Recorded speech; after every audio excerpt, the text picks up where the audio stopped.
It says in one of the readings for today from the book of Acts, they devoted themselves to the apostles' teaching and fellowship, to the breaking of bread and the prayers. And I'm noting that though we can't touch each other, we can still be touched by God even without the sacrament, because God always makes do. And that we in fact are touching each other in many ways. And I'm grateful for that. Yes, indeed, we can be church, and we can be together. And I look forward to when we can be together fully. But in the meantime, the movement goes on. In another reading, there was something very familiar to you. Those of us who were of an age, I won't say what age, remember Psalm 23 very, very well. Most of us probably memorized it. What a wonderful thing. As a matter of fact, there was an Old Testament professor that I knew about from General Seminary that said that's maybe one of the greatest verses of the whole Bible. The Lord is my shepherd, I shall not be in want. So we could begin with that thought. But then I suppose we need to go, yea, and this is the King James Version that you remember so well, though I walk through the valley of the shadow of death, you are with me. Ed Johnson, who was in this area for so long in Eastern Dutchess, made a lot of the fact that that's where in the psalm, the psalmist says, you, not the third person, the Lord. You are with me. Begins to talk with God as God is there personally with him. Yea, though I walk through the valley of the shadow of death. Now, if you are with me, God, surely whatever is happening, I can lack nothing. So let's keep that. Keep that in our minds during this hard time. Hard as can be. I did read, I don't know if you read, I think it was in the Poughkeepsie Journal, wasn't it? About Lorna Breen, nurse. She died. She gave of herself so much that she faced too much.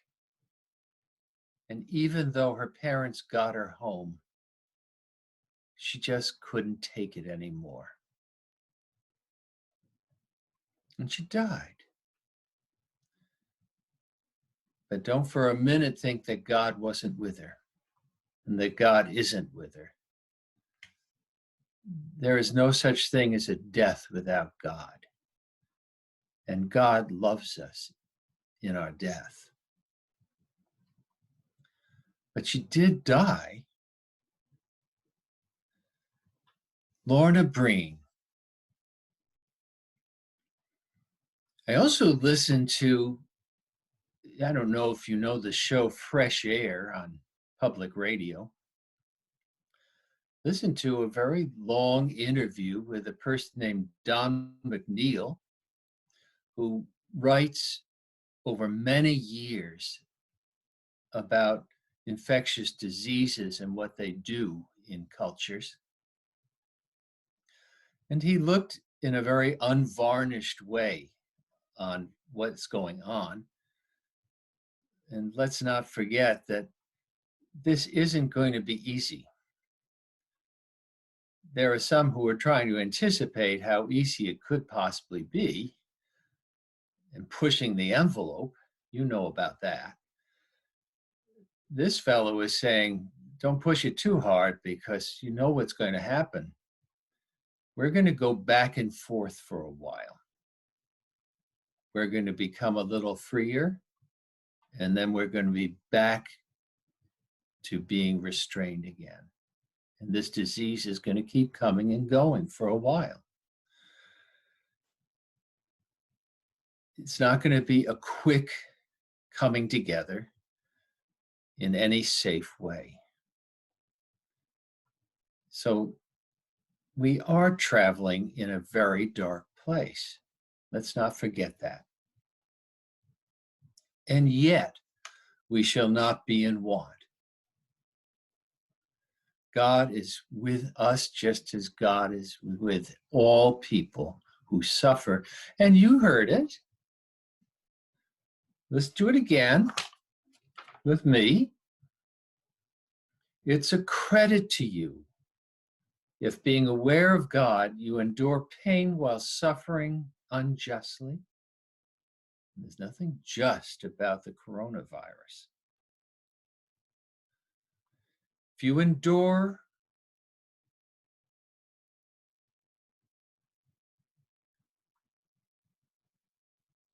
when you were beaten for doing wrong, what credits that? But if you endure when you do right and suffer for it, you have God's approval. Because Christ also suffered for you. Some people have this strange idea that God is above all that. Let's remember who God is. God is the one who suffers with us, who cares for us, the good shepherd who lays down his life for the sheep. And God is only that for us. Doesn't accuse us, doesn't judge us, simply suffers us, even when he suffers fools gladly. So let's take that to heart. Who is the good shepherd?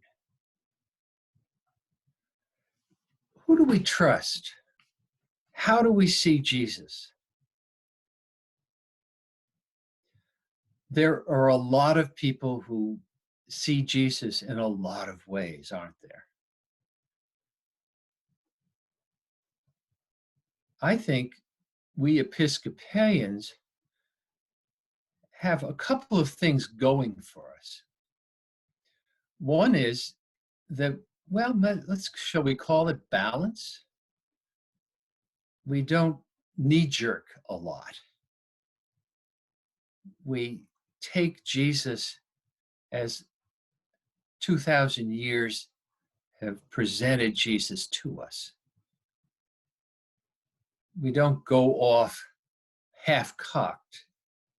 We wait and we listen and we weigh. That's what we have to do in this time. One of the very poignant episodes with an evangelical minister, this is one of the good examples of something that wasn't so good. So let's use the good examples, not the crazy ones. Remember, he was in Virginia. He had throngs that he felt that he needed to continue to meet with. He didn't do it flamboyantly. He just simply felt he needed to be there for them, as he had been. And he died of the virus. And several members of his family got sick.